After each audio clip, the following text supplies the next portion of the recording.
But wait, there's more. Brought to you by the all-new Mazda BT-50. More is more.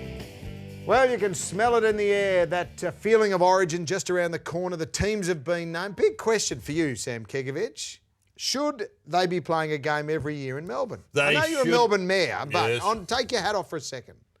I don't think it should be every year. Maybe every so often. Well, you've got to ask yourself the question. Forget about the financial situation, but do you want the game to thrive or do you want it to survive? Yeah, well, if you want to broaden your horizon, correct. Melbourne is an imperative. I understand. You understand? Yeah, I understand. But so look from a broader perspective. But that's why would the AFL ever take one of their premier games outside of the AFL? Of course we would. But not the And game. we have. Like what?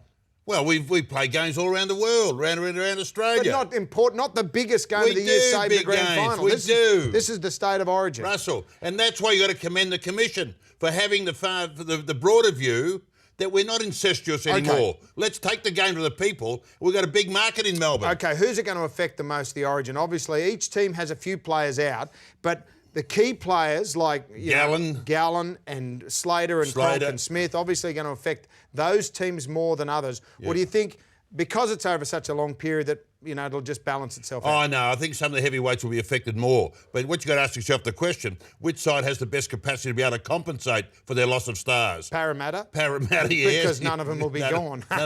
Well, hopefully that might be the catalyst for their resurgence.